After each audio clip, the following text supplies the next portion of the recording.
Hello everyone, this is Vini, the MEC VP iGT of Isaac in the US for the term 16-17. As you know, a few days ago, we held a webinar about team management and how you're supposed to start a kick-ass team.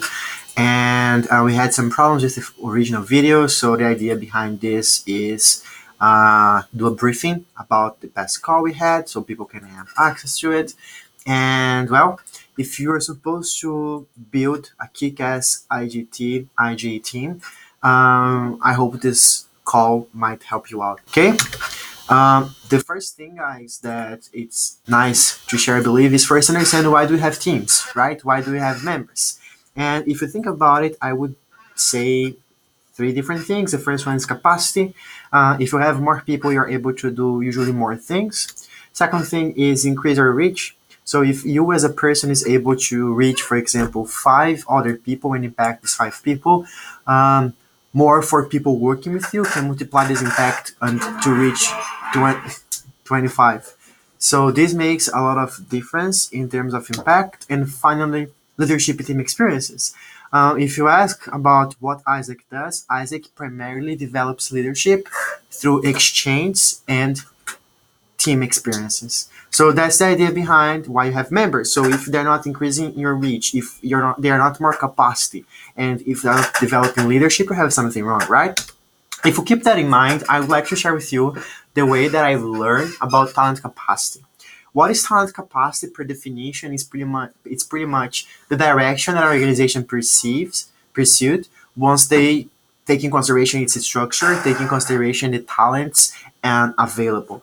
So, for example, when we speak about Isaac, we have a specific objective as an organization, and our teams they also have a specific objective for the existence as our individuals while members. If you take in consideration why do we have organization structures, growth path, growth model, all these kind of things, is the direction that the organization is going in order to fulfill its mission, its vision. And that's why we set organization structures for it, and that's why we work in providing team spaces and also individual experiences. Well, if we understand that talent capacity is an addition of these three factors, let's understand that for Isaac, the organization will be fulfilled, the organization will make worth its existence if it strives, if they achieve, if the organization fulfill its mission, its objective in Isaac, the peace and fulfillment of humankind's potential. If you have a team, however, what does attribute meaning to its existence? And what about individuals? I want to share with you an idea about why IGT teams exist. If we take a look at the product, Global Talent or Global Entrepreneurs, by our branding book, Global Talent offers as a value proposition hiring global interns in order to add competitive advantage to businesses in today's global market. And for global entrepreneurs, the idea is offer a cross-cultural product where young talent brings added value to ventures with their entrepreneurial spirit. However, we know that this is not enough to ignite a team purpose. If you keep that in mind, something that I would like to make clear for you is what attribute a meaning to the existence of your team, specifically for our products, Global Talent and Global Entrepreneur. So let's take, for example, the first step of someone working in our organization is understanding and being passionate about what we do. So let's try to make sure that people understand the why behind what they're doing, what they're doing. That's a little bit different than just that value proposition that the product stands for itself. And I want to use actually an idea some of you might have seen before. If you didn't, please look up on Google the 36 questions to follow in love. It's a website developed by the New York Times newspapers, and it's pretty much a set of questions that gives you an idea what to ask someone when you're about to fall in love. And I want to give you some reasons, not questions, but it's 7 reasons why someone should fall in love with IGT and iGE. The first thing is the private sector is the biggest influencer in the world. If you take in consideration the money allocated and the influence of multinational corporate organizations, the private sector in the world makes a lot of difference. And working with this sector is not an option, but an urgency. If we are striving for a peace and fulfillment of humankind's potential in a world scale, we need to partner in a cross-sector way. And in a local level, the global talent, the global entrepreneur product is responsible for getting Isaac to this sector at local level. And if you think about it, the influence of an organization of a company, taking in consideration how many positions, how many jobs it generates, how many people daily this organization engages with their customers, with their employees. I mean, it's huge. So the first thing to keep in mind is working with global talent and global entrepreneur. It's not an option, but an urgency for an organization like ours. The second thing is I like to think that companies are like schools for adults. Okay, it's where the bullying, prejudice, inequalities, everything happen, and that's why shaping this environment where individuals who are part of a society, it's so important for us. So taking consideration, for example, your parents. Most of them might spend from 8 to 12 hours in a corporate environment every fucking day. And I'm sure that if you are able to live in a more internationally diverse place, if you have the chance to have people develop leadership in these places and bring in different perspectives and actually supporting this organization to reach something different by their talents, you are actually supporting in a specific social ecosystem to be better, to grow better.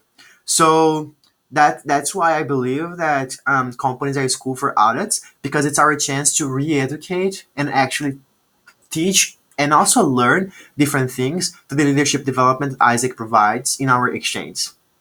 Well, the third thing is if you have business, if you first need the right people, then you decide what to do. Why I say that, I've received a lot of companies questions about why should I hire someone through Isaac if I have the chance to hire just a kid from the university in my place? And my answer for that is think of someone who is literally interested in an exchange. It's someone who is usually looking for development and open up their minds for the world, and they're putting their hearts. Sometimes they are holding a fucking whole semester at university. They are refusing other job opportunities because they want to live this experience. The second thing is these people are paying for everything, most likely. They're paying for their tickets. They're paying for their visa process. They're paying for so much stuff. And and that's why they are making investment in something that they believe is going to make a difference for them. So pretty much we connect business with these people who are actually interested in develop leadership with our organization, and they're interested in put their money there. If you take in consideration the biggest number of organizations, SMEs, for example, they fight every day to retain talent. Why? Because people are disengaged. People, they're not loyal to the values and they don't actually believe in the company and what they do. Sometimes in a medium city, for example, a job in SME is just a part of how they are building their career. And sometimes these people, like, they want to be performing the operational jobs and other things that it takes, and they will be frustrated and something like that because our generation, unfortunately, sometimes it's raised to be boss or something like that. So in Isaac, we actually find people who are more interested in experience and they understand the perks behind that. And we're talking about the value-driven generation and people who are selected. They're filtered in their home countries. They are filtered with our interviews here, and they're filtered again by the company, providing totally different talent sourcing tool. The fourth thing is, if you take in consideration, in a few years, the generation Y and Z will be taking over the labor force very soon. So Isaac is a reference on that. If you think about generation Y and Z references the world, Isaac's the biggest organization in the world that connects young people. And also, if you take in consideration that our alliance with, for example, the youth secretary of UN and our projects related to youth, we have become actually an example and a reference in generation Y and Z. And if a company wants to stay competitive, they must know how to deal with these generations. So we also provide that, and this is one of the things that makes our product so unique. The fifth thing is high qualified talents, proactive learners, engaged collaborators, and influencers inside the company. And I'm talking about someone who's going to be selected not just because of the university they went. I'm talking about someone who's going to be selected not just because of their nationality they are, but because of the talent that they provide, because of the people who they are. Usually, the exchange participant who comes with Isaac, it's someone very engaged with the collaborators, someone who is really open to feedbacks and are very constructive in the organizational private, like the corporate environment, and they become real influencers inside the company. They actually support the organization also to achieve, to pursue at least those subjective factors that support a company to build their culture. I'm going to give an example. When I was with PIGT in Brazil in 2013, I had the chance to place an exchange participant in IT company. And in Brazil, actually, an important part of our population doesn't speak English. Was a German girl, however, the people who she was able to communicate with was people who spoke English, and she actually, in 6 months of her internship, 35% of the employees of the organization started organizing themselves to do English classes. So this, how is this cool for the company? The company is providing environment, international contact for their employees, and then they have the chance to see some their employees organizing themselves to learn a new language that will make them also better professionals. I know for the US, people speak English here, and actually the urgency for to learn another language is not that high. However, what is the most important in this fifth benefit is how someone is able to influence and bring different knowledge, different perspective to the organization. And finally, it's also accessible. Think, for example, about the PDGL. They are partner of Isaac all over the world. However, they use us to source talent. But at the same point, we have a small company placed, for example, in Houston, and they have the chance to have access to the same platform, to the same talents. We are a very accessible organization, and that's pretty much what we do. We enable young people to connect with businesses independently about how big they are and how connected they are with the international labor market. So we actually offer visibility to attract talent in international level, which is something very cool and important for SMEs and startups, for example, which don't have, for example, a specific structured HR department or sourcing and talent acquisition strategies. And finally, I do believe that iGT and iGE members are privileged, and that at the story that skills they are going to develop, it's something very personal. It's one story. However, I've perceived in this my past years in Isaac, four different things that people usually develop in iGT. The first one is business mindset. So when I go, for example, have lunch, I take a look at the restaurant and I don't perceive just as a customer. I try to think about the environment. I try to think about how the person is treating me. I try to think about how their business model is. And pretty much you think in a business model way, which enables you like to become a better professional and more aware about how things actually works in the world. The second thing is people management. I think that Isaac is amazing when provide us the leadership development and how we lead and guide our teams. However, when I'm in a company, I meet so many different people, and in different companies, in different sectors, I can see so many different personalities. And when I'm having a negotiation with them, it takes me a lot of effort to understand how these people are, what they like to hear, and how should be guiding a conversation with them. And that's what Isaac provides you when you go to a startup and then go to an SME and you sell IT, and then you try to go to a marketing organization, for example. It's completely different the way you're going to manage people in different places. The third thing is actually negotiation skills, which takes a while to understand and how better you become at that. But at the same point, it's not just argumentation, it's not just like this debate culture that we have in the country, but it's pretty much about how you identify an opportunity and you make your product make sense based on this opportunity. And this is something very soft, but it's gonna make a lot of difference for you in any other position you take when you grow up and have a job, etc. And finally, one of my favorites, discipline. Why? I think that our generation at some point it got very lazy. But people, for example, who play sports or they play any instruments, they are used to spend amount of time doing specific tasks, and they become more disciplined because of that. So Isaac in IGT, if you're not consistent every week, doing in a specific activity. You want to become an expert, you want to become a specialist in something, and that's why it takes discipline to become a better member in IGT. And after that, people become more resilient, and this is also perceived by recruiters all over the world. People with discipline are very valued in the labor market.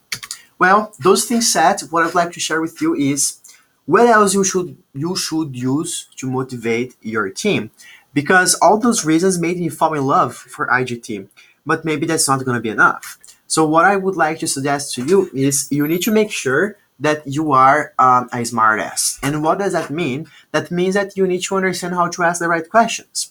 And when you are talking about doing exchange, for example, in IGT or IGE in New York City or in Houston or in San Jose, what are the questions you need to ask in order to become a smart ass in this function in your locality?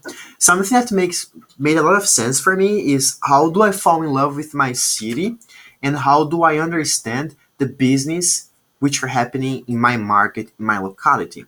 Why? Because I love global talent, I love global entrepreneur, but how do I know if that does make sense to my city, to my companies here? So I would like to share with you some questions that might guide you to guide this process with your members and team leaders as well. The first one is you need to know your city. Most of us sometimes we're strangers, we are outsiders moving to other cities in order to go to college or something like that, and we actually don't know that much about the cities we are. So it's a chance to fall in love and learn about the city you are. So what are the best places to have in your city to go? How would you describe the business, people you have in there? What's your city recognized for? What makes this place special for a young person to work? What are the biggest hurdles our population is facing right now? Security, public scandals, health. I'm gonna give you some examples. For example, people in my city are perceived as very stubborn people, and I want to make sure that we could cross this stubbornness with diversity.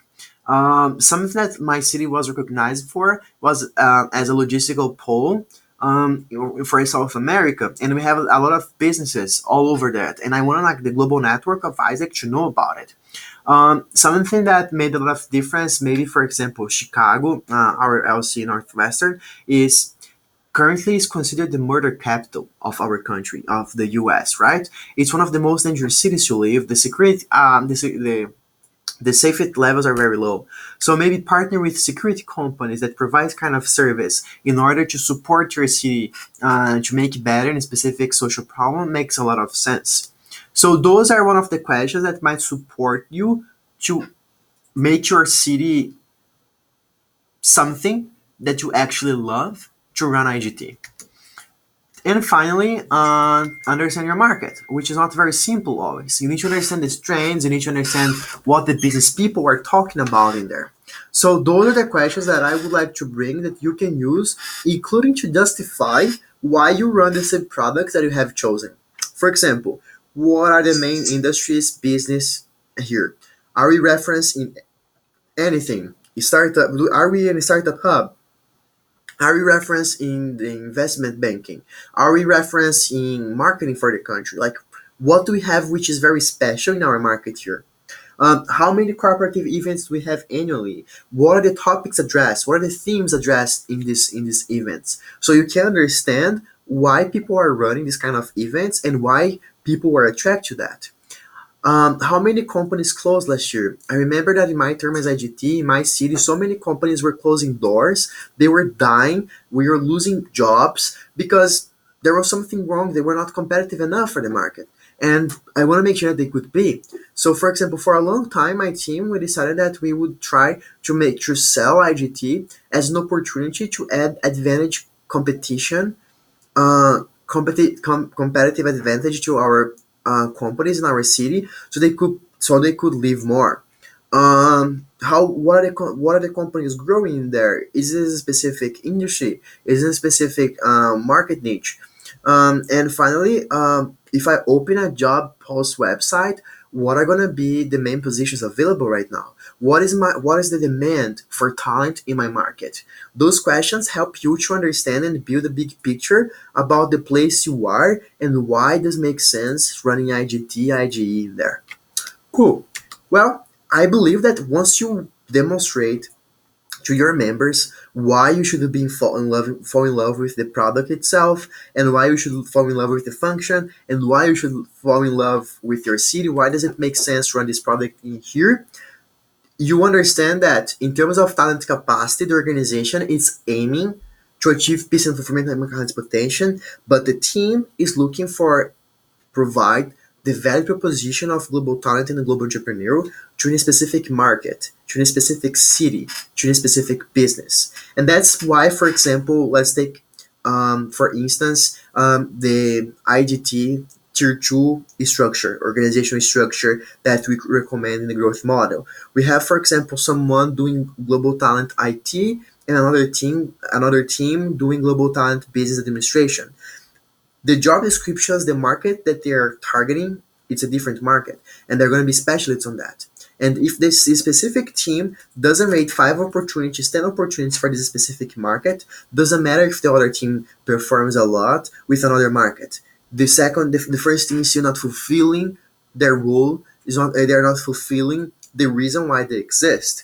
So each team is a team. Each team has a specific objective. There's a specific reason why they exist. So if you have an IGT team and they're not fulfilling their job description, if they're not fulfilling the reason why they're there, maybe this team shouldn't exist. And that's what you should keep in mind with your members. But well, if I understand that in order to achieve talent capacity, the organization must achieve peace and fulfillment of client's potential, and my team is supposed to fulfill the value proposition of a specific product for a specific market. What about the member? What about the individual? Something that talks to the individual. I can split like in two different things: the social role and the responsibilities. But let's get in there a little bit slower. If I ask you why IGT IGE members exist, what would be the reason? Well, in our call, that's how we addressed. We need to attribute some meaning for this member existence that goes a little bit further than just doing calls, doing operational shit. Well, let's take these three different things: purpose, people, and selfishness, as reasons why people are motivated. Okay? Well, about purpose. The idea is, Vini, I believe in IGT, I believe in global entrepreneur, I love my city, I know how prejudiced my city can be, and I want to make sure that we can offer a nice like, product for them. I know that I have a lot of IT companies closing doors here because they don't have capacity to hire smarter and better people talented to develop softwares. So I want to provide them that. And I believe that's going to make a difference for my city, and this is going to attribute meaning for my role. Those people, they are more, how can I say, like, if you had the chance to see the Enneagram test, they're like the seventh type, they're the dreamers, they're the ones who connected with the purpose. However, there are people who do shit because of people, because they don't want to fail with people who they love. For example, if you take in consideration your school career, if you take in consideration like your life, most of us spent a long time without like being afraid of failing with our family, with our parents. Why? Because they put effort on us, they love us, they provide us so much, and I don't want to fail with them. Some people they are motivated, they are people committed. So this is the kind of member who is like more friendly, more personable, who you know more about their lives, and you actually can get something out of this by making these people feel connected to you in a level that they won't fail with you, and that's why they're gonna do shit. And then finally, selfishness, which is not fine, it's not a bad word, but it's about what this person is gaining from this experience right now. So the idea here is, if I'm an IGT, what are the skills, what are the experiences that I'm gonna develop in order to get something done? It's going to motivate me to wake up every day to make something happen. Well, if you keep in thought that everybody has a little bit of these three things, but one of them is the major in this person's behavior, we can understand in three different levels how you're supposed to work. with your members. If you have someone who's more connected to purpose, who is a high performing member because they have the clarity of what are the skills they are learning, or people who are more relatable, who are more personable, and they connect to others easily, you need to attribute what I call a social role.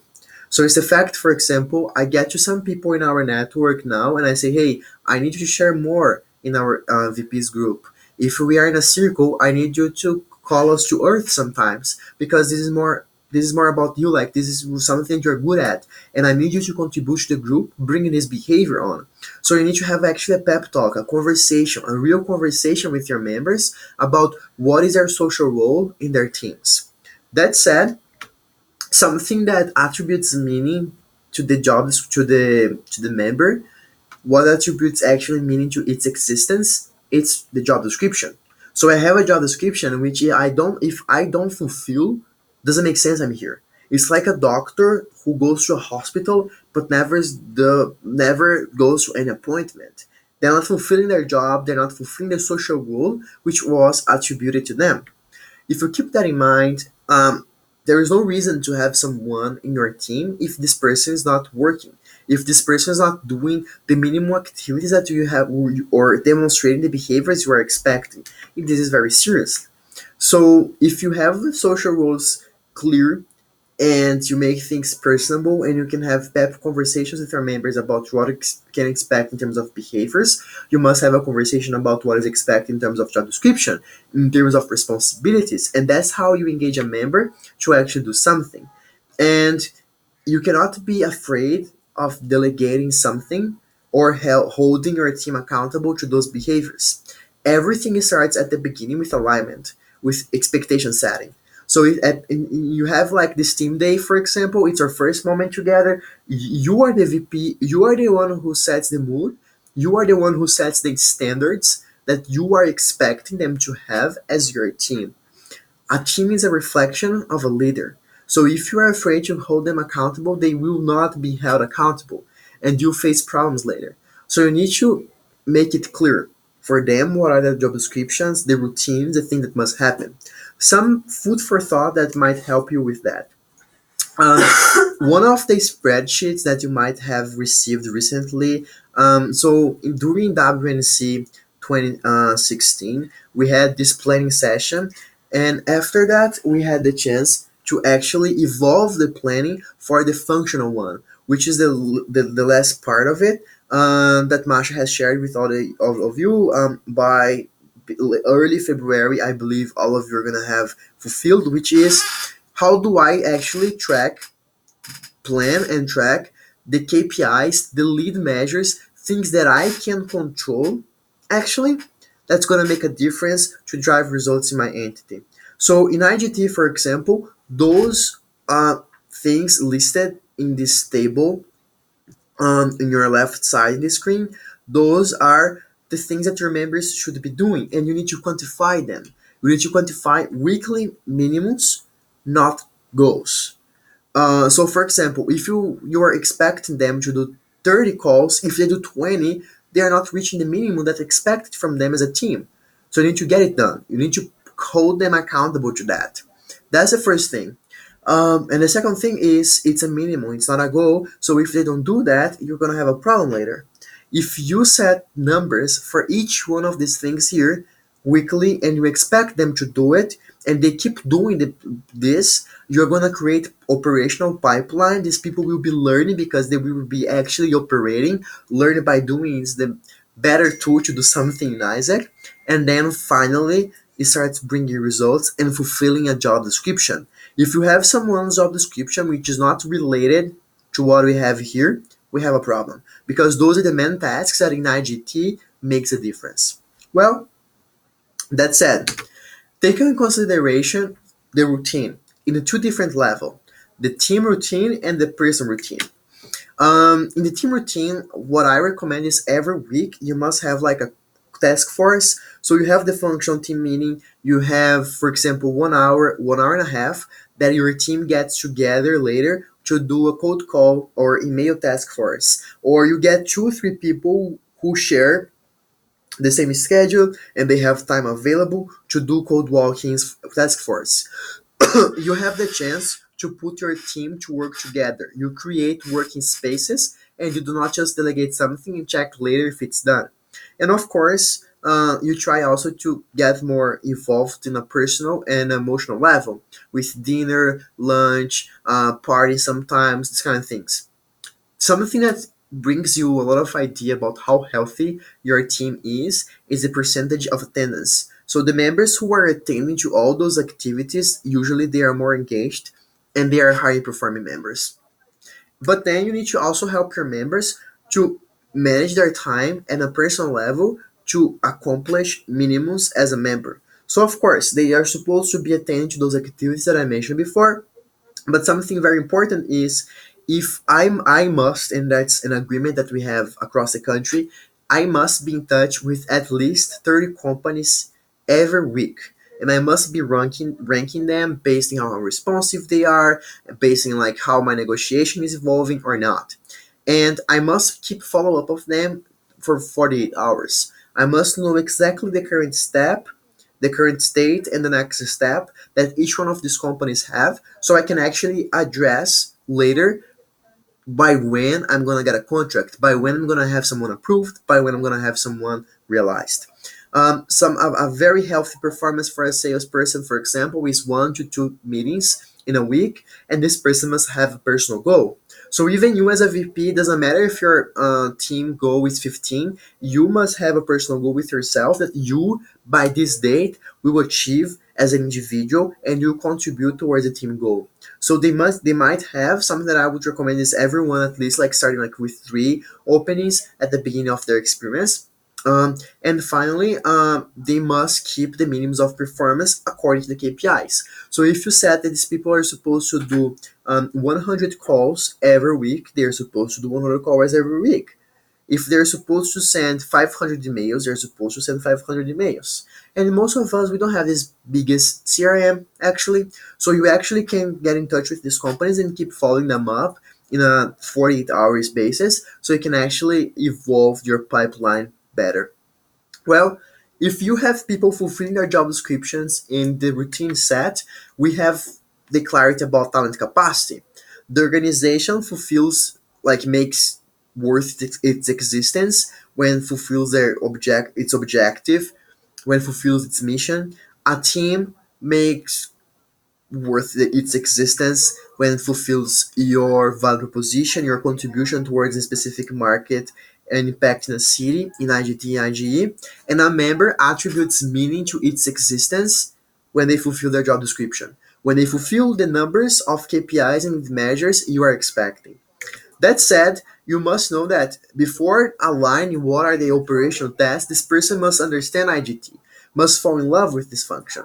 And then they can then actually when you get them on board with why you do what you do, you can actually get the operational things and communicate what are the KPIs and the JDs you expect them to perform in a short term. All these things said, what comes next? You will receive materials for your induction agenda, iGT, iGE. Okay, so pretty much this is the recommendation that I have when you are starting your team. That's how you start a kick-ass IGT, iGE team.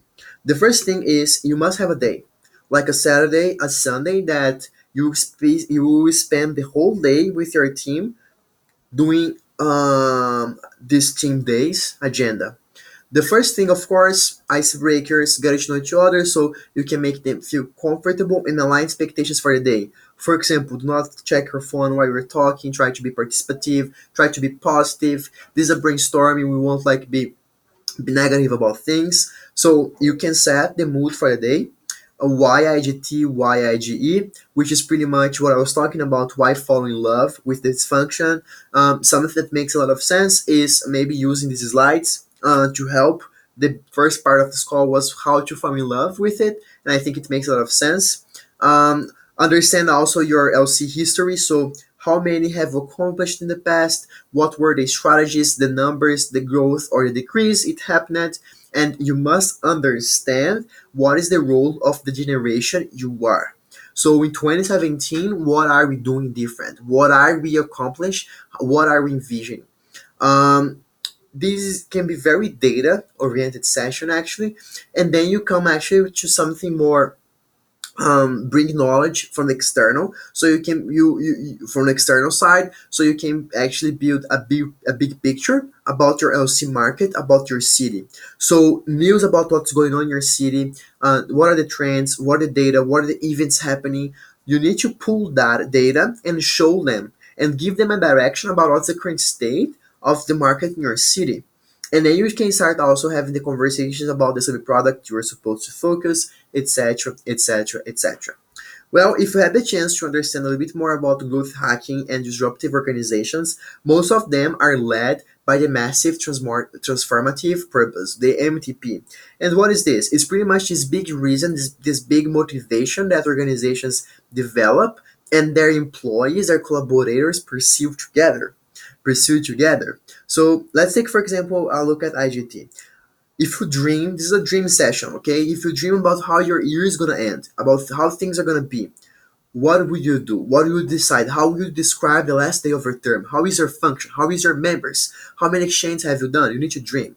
You don't need to talk exactly about numbers, but you need to talk about things that describe your team, your function, and how you want to be recognized.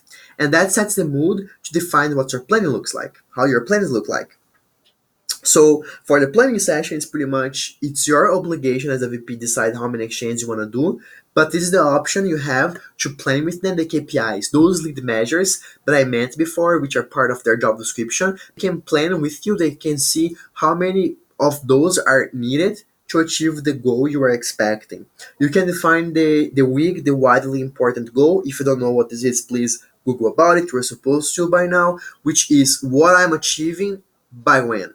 I'm doing 10 Global Talents IT by July 31st.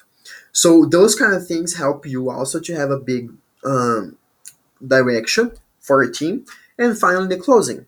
So it could be a debriefing space, it could be a fluffy space. It's a moment to take a team picture. It's a moment to set the mood and to share with you like how you're feeling about this planning, how you're feeling about this day, how you feel about your team.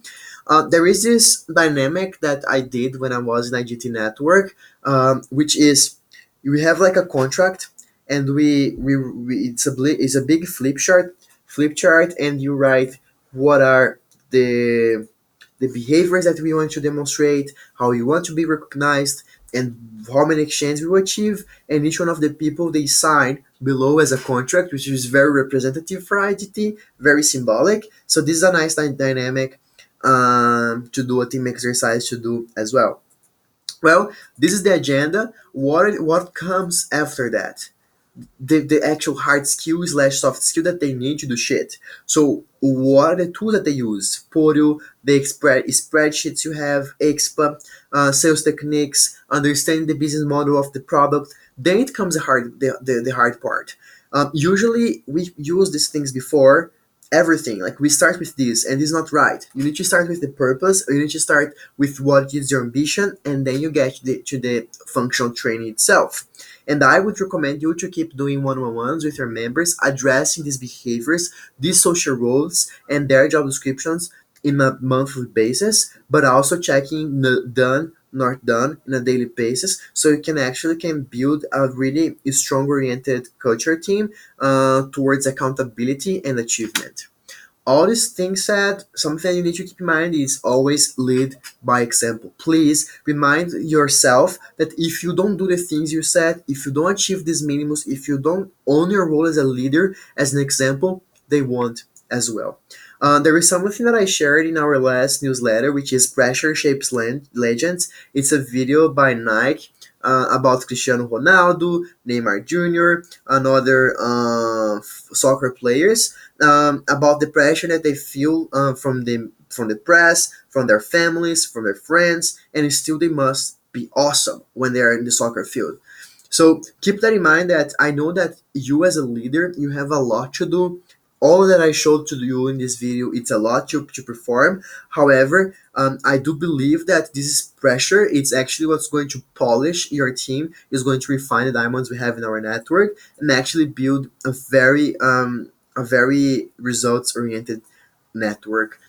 pressure shaped legends, and I believe that we have legends here. If you have any questions, please message me, Snapchat me, WhatsApp me, call me. Don't lose your mind. This is Tucker going crazy in this picture. I hope you understand. My sense of humor is very particular. A reminder, I love you. I want to help you out, so let me know. And please, before rocks, make sure that you have gone through that agenda that I showed you with your members. And that's it. Give yourself the shot to fall in love with iGT. Give yourself the shot to be a leader that people keep people accountable, and give yourself the shot of being a leader, and lead by example. Okay? Thank you very much. Take care. Let me know if you like this video later. Bye bye.